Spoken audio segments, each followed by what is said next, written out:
A great title for James chapter 4 might be How to Live Happier Instead of Miserable, because he starts the chapter with these words of misery where he says, what causes fights and quarrels among you? And then he follows that with a line saying they battle within you. Okay? God's going, I got to have a whole better way to live.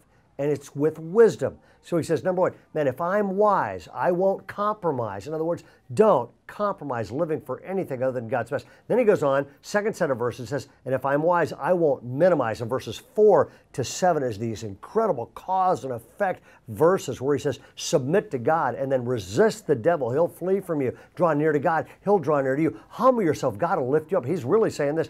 He is saying God wants the devil gone. He wants God to be there, and then he wants to lift you up. That's what God wants out of your life. He is saying, man, never minimize. So he's going, if I'm wise, I won't compromise. If I'm wise, I won't minimize. And the third thing he says in James is, and if I'm wise, I won't, drum roll, criticize.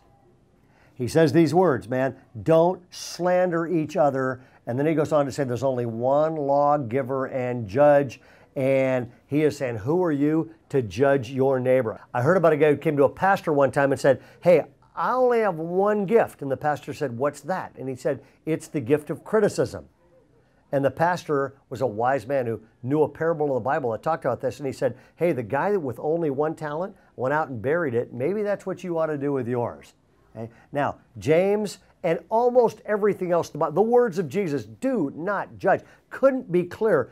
James gives us 3 reasons that we should not judge other people. Number one, he's saying it's unchristian. It's not like Jesus. Jesus said, I didn't come to condemn the world, I came to save it. Second is this, it's unloving.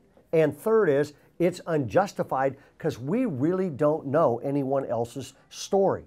And when he says these words, brothers, do not slander. Now, you know what's interesting is the word slander and the word devil are the same word. The Bible calls Satan the accuser of Christians. We are most like the devil when we slander other people.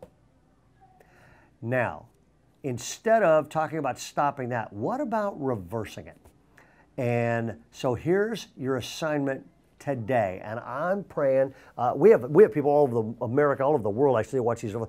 Call 2 people today and tell them why you're thankful for them.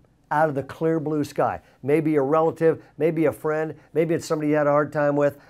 Call, just phone 2 people. Do it right now. Now, don't text them.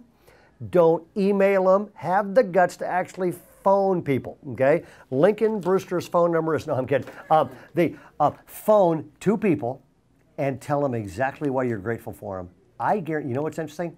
They will have a better day, but you won't believe what will happen to your day. Because as James says, God has wired life up so that if I'm filled with the toxic emotions of anger, if I'm filled with self-righteousness, I'll be quick to judge and I will have toxic emotions and broken relationships. If you flip that, and you are filled with gratitude and you lift other people up, you'll be filled with the healthy emotions of joy and appreciation. And gratitude, ladies and gentlemen, is the healthiest human emotion. Gratitude, a day of joy could be 2 phone calls away for you and for whoever you call. God bless you. Have a great day.